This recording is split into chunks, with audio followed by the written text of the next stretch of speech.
Hello guys, अस्सलाम वालेकुम रहमतुल्लाह। और कैसे हैं आप लोग? उम्मीद है कि आप लोग ठीक ठाक होंगे। मैं आपका फ्रेंड महबूब अगेन फिर एक नई इन्फॉर्मेशन के साथ। जैसा कि आपको पहले से भी पता है कि मैं राइट नाउ कोरिया में हूँ। मैं राइट नाउ कोलकाता में हूँ, नॉट कोरिया। यानी कि मैं साउथ कोरिया में राइट नाउ नहीं हूँ, कोलकाता में हूँ। और कुछ दिन रह गए हैं कोलकाता में, और बहुत जल्द मैं साउथ कोरिया चला जाऊँगा। एटलीस्ट जनवरी की फर्स्ट वीक तक मैं साउथ कोरिया आ जाऊँगा। तो मैंने सोचा कि एक नई इन्फॉर्मेशन दूं आपको कि बहुत सारे लोग डाउट्स में रहते हैं कि कोरिया कहाँ स्टे करेंगे, कहाँ ठहरेंगे। होटल में ठहरना होगा या डॉर्मेट्री सिस्टम में रहना होगा या हॉस्टल में रहना होगा। इस तरीके की बहुत सारी डाउट्स है गाइस के अंदर में। तो आज मैं उस डाउट्स को क्लियर कर दूंगा कि कोरिया जाने के बाद आपको स्टे करना कहाँ है, ठहरना कहाँ है, और ठहरने के बाद वहाँ पे जॉब कहाँ से मिलता है। तो सबसे पहली बात क्या है गाइस कि अगर आप मेरे इस चैनल पे नए हैं तो सब्सक्राइब कीजिए, लाइक कीजिए, शेयर्स कीजिए। हो सकता है कि आपके शेयर करने से किसी और को बहुत ज़्यादा फ़ायदा पहुंचे। अगर वीडियो इन्फॉर्मेटिव लगती है तो फॉलो भी कीजिए। तो चलो वीडियो स्टार्ट करते हैं। जैसा कि आप जानते हैं कि किसी भी इंटरनेशनल कंट्री में, यानी कि अगर आप यूरोप जा रहे हो, मैं मिडिल ईस्ट की बात नहीं कर रहा। मिडिल ईस्ट में तो बहुत ही ईजी प्रोसेस है और बहुत ही सिंपल है।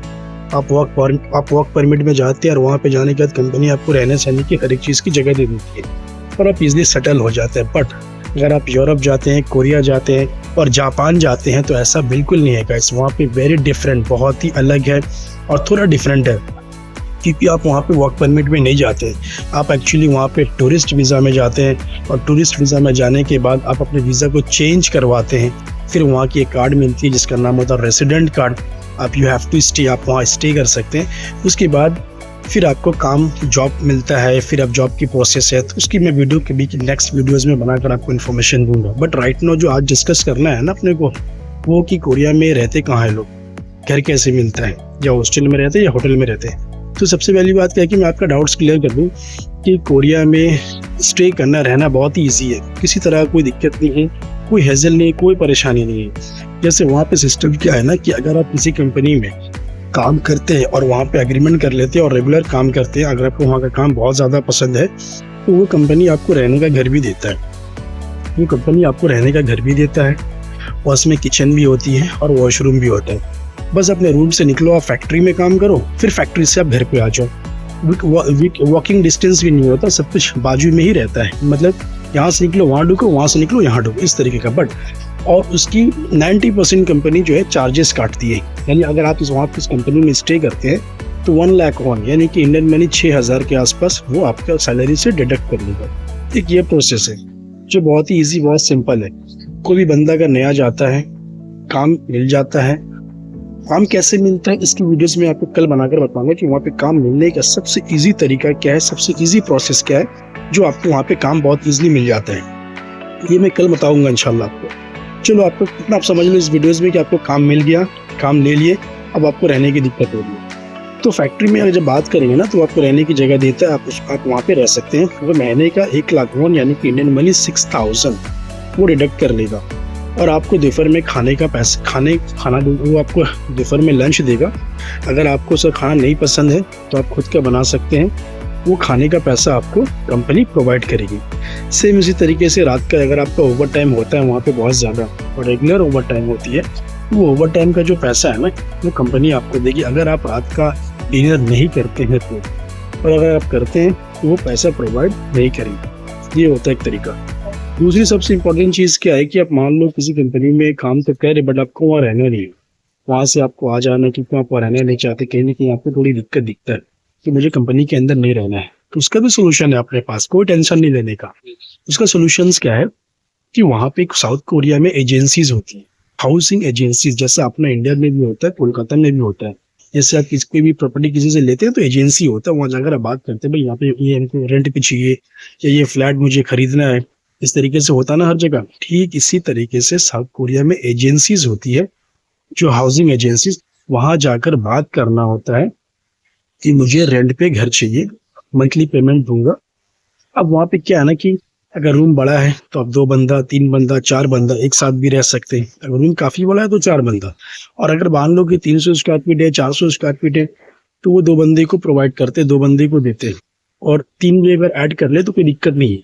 बल्कि 5-6 बंदा रहने के लिए कम से कम 700-800 स्क्वायर फीट चाहिए होगा, तो जाकर बंदा रह सकता है।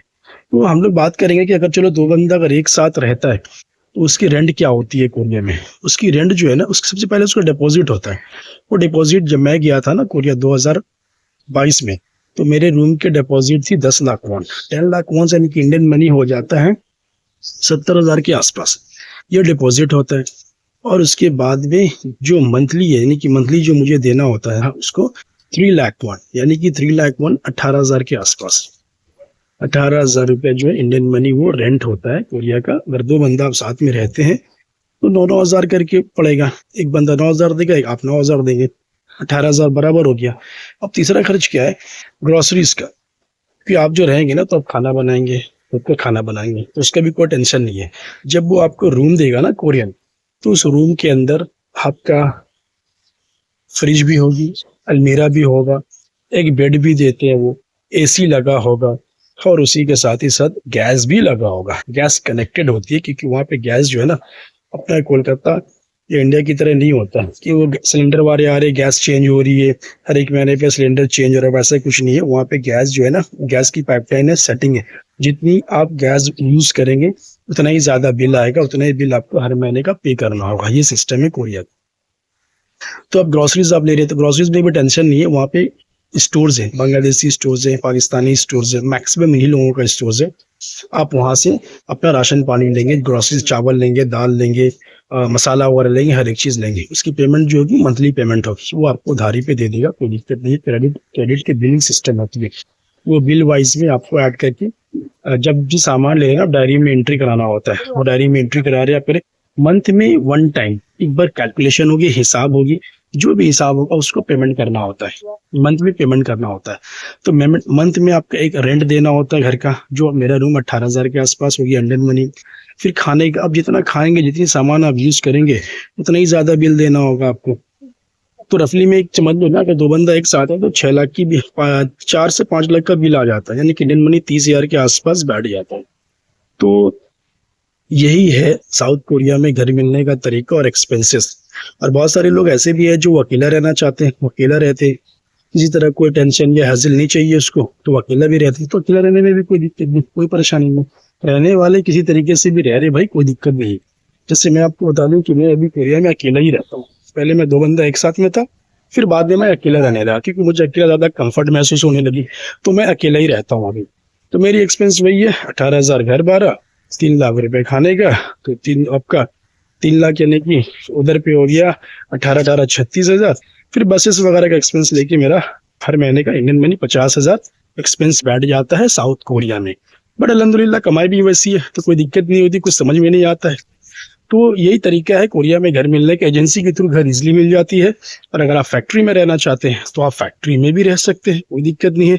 फैक्ट्री जो रूम प्रोवाइड करेगी आपको, उसका 1 लाख वॉन यानी 6,000 के आसपास इंडियन मनी वो काट कर आपको सैलरी आपके हैंड ओवर कर देगी। तो गाइस, अगर आप ऐसे इन्फॉर्मेशन चाहते हैं साउथ कोरिया का, तो आप मुझे लाइक कीजिए, सब्सक्राइब कीजिए एंड फॉलो फॉर मोर, और शेयर कीजिए, शायद आपके शेयर करने से किसी को फायदा हो जाए। तो कल मैं मिलता हूँ नई वीडियोस, नई इन्फॉर्मेशन के साथ कि कोरिया में काम कैसे मिलता है। इसके बारे में कल वीडियो बना के दूंगा। जब तक अपना खुद का ख्याल रखिए, ध्यान रखिए। अल्लाह हाफिज।